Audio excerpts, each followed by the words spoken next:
modelación, un poquito de resultados que obtuvimos en exámenes con los demás y un análisis que realizamos sobre los modelos que realizaron los alumnos en un proyecto que se les puso al final del semestre. Entonces, muy normalmente el contenido de ciencias se enseña siempre por separado, ¿no? De hecho, si uno va a una materia a otra materia, se puede ver que cada curso fue diseñado de manera independientemente. Entonces, eso hace que, si de por sí dentro de un propio curso es difícil que los alumnos hagan conexiones entre diferentes partes del curso, es aún más difícil realizar conexiones entre los diferentes cursos.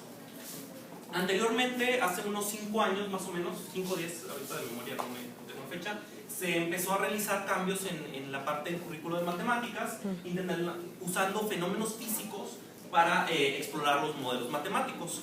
Pero aún así, aún después de este cambio, vemos que en muchas ocasiones, cuando en el curso de física necesitas algún contenido matemático, no siempre ha sido visto o ya los alumnos no se acuerdan. Entonces, aún y cuando hubieron esos cambios, el resultado tangible de los alumnos, pues en la parte de la conexión es muy pobre. Entonces, lo que decidimos es, los objetivos para hacer el curso de FISMAT eran esos tres. Primero, FISMAT, física y matemáticas.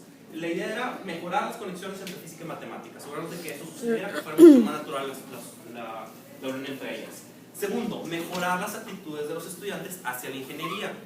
En estudios hemos visto que realmente la actitud no es tan buena como desearíamos hacia el aprendizaje de las materias y de la ingeniería en general. Y además, asegurarnos de desarrollar algunas competencias que no nos hemos centrado tanto en nuestros cursos, como pensamiento crítico, pensamiento creativo y trabajo colaborativo. Entonces, en resumen, es como se ve nuestro curso. Tenemos el curso de física, el curso de matemáticas y el laboratorio de física. Entonces, en total tenemos 7 horas y media a la semana con los alumnos. Esto se distribuyó en 3 sesiones de 2 horas y media. Entonces, tenemos a los alumnos 3 veces por semana, 2 horas y media. Aquí se ven lo que uno vería normalmente como los contenidos del curso de física y el curso de matemáticas. Y la pregunta muy normal, lo que siempre uno empieza a hacer cuando vamos al curso junto es, bueno, yo doy modelo lineal, ¿y tú qué haces? Entonces, ¿a qué lleva ese tipo de proceso de integración? Pues lleva a que normalmente los físicos y los matemáticos siempre se pelean, ¿no? Porque, ¿por qué el matemático me va a decir a mi físico qué voy a hacer? Y el matemático no es, porque el físico viene y me dice a mí qué hacer y cómo hacerlo. Entonces, el empezar a construir un curso desde ese punto de vista, históricamente ha resultado, en la mayoría de veces, en proyectos fallidos, ¿no?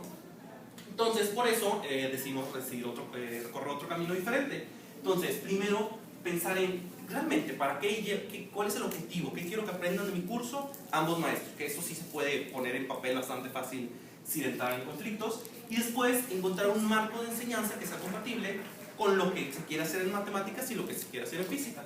En este caso, bueno, aprendizaje colaborativo, tutoriales, que es una metodología de enseñanza que se usa mucho en educación de la física, también se usa en matemáticas, en menos en matemáticas, pero también se utiliza. Los modelos son compatibles, los físicos son modelos, matemáticas son modelos. Y nos decimos por utilizar una metodología llamada instrucción por modelación como eje central y de ahí ir pasando una materia a la otra materia. Nuestra versión de instrucción por modelación no entra en muchos detalles, se lleva en la sala ACE, en aula 234, y la idea es que ambos profesores siempre estuvieran en el salón de clases. No iba a ser un día es física y otro es matemáticas, estamos llevando física y matemáticas, las dos al mismo tiempo.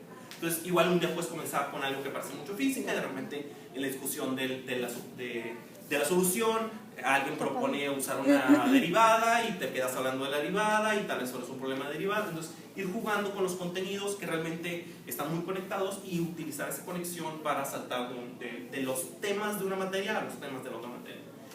Además, se contaban con 2 asistentes, uno de parte de física y uno de parte de matemáticas, ya que es un salón grande, se cuenta con ese tipo de recursos. Y el salón es basado en una iniciativa, de hecho se presentó en el CIGE hace 4 años, un salón tipo Skelo, el CIGE que fue en Legade, creo. Legade. Entonces, un salón tipo Skelo. La idea es llevar las experiencias que tienen los alumnos en un salón pequeño de 5 o 10 personas a salones mucho más grandes, por eso se llama Skelo. Y la idea es que los alumnos trabajen en equipos colaborativos de 3, dentro de mesas de 3, para que puedan discutir entre ellos y posteriormente hacemos discusiones con el resto del grupo. Hasta ahí voy a hablar de explicación de modelación porque hay mucho que cubrir, ¿verdad? En este primer intento se tuvieron, bueno, en esa primera interpretación se tuvieron 20 estudiantes, de los cuales 12 son de la carrera I2D, 6 eran de mecatrónica y 2 de la carrera Ingeniería Industrial, y este fue en el semestre de agosto-diciembre 2012. Entonces, voy a hablar un poquito de la parte de cómo se construye el modelo. O sea, la idea de construir un modelo es poder solucionar problemas con él, pero para aprender a construirlos y para que se dé la construcción, pues hay que tener actividades que sean adecuadas, que requieran o detonen la generación de un modelo. Es muy importante para que un modelo, para que los alumnos aprendan a construir los modelos, que ellos mismos obtengan los datos a partir de experimentos.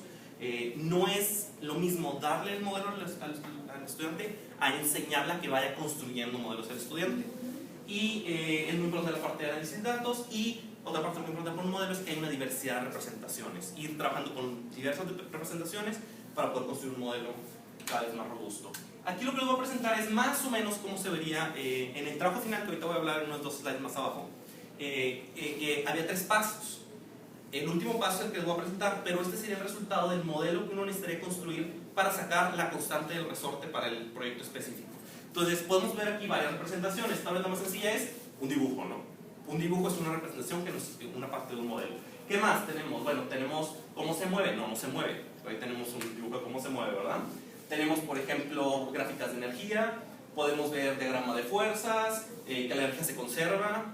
Entonces, cada una de estas pequeñas partes son partes que nos ayudan a generar el modelo completo.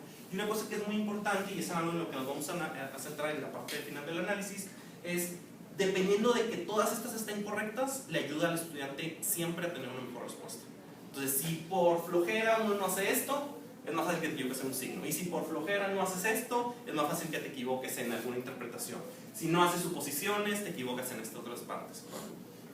Entonces, más o menos así esperemos que se viera el modelo en los estudiantes. Ahorita voy a hablar primero de la parte del aprendizaje y ahorita regreso a la parte del modelo en el proyecto final. Era más para ver más o menos cómo se ve un modelo.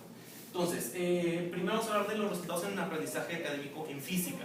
Entonces, para esto hubieron dos fuentes de información. Primero, el examen final departamental, que cuenta de 20 preguntas de opción múltiple, incluye todo el contenido de todo el curso, y ese se maneja por el departamento. Hay 4 versiones y el profesor no tiene nada que ver con él. Entonces, y además, desde hace unos 2 años, se replica a todos los alumnos el mismo día a la misma hora, para que no haya problemas de filtraciones, etc. Y es revisado por computadora. Y además tenemos el examen conceptual de fuerza, conceptual de fuerzas, que es una prueba diagnóstica muy utilizada en la literatura, se utiliza prácticamente en todas las universidades de Estados Unidos, etc. Hay mucho contra qué comparar, que nos ayuda, no se aplica al inicio o al final del semestre para ver cuánto sabes al inicio, cuánto sabes al final, cuánto cambió eso, etc.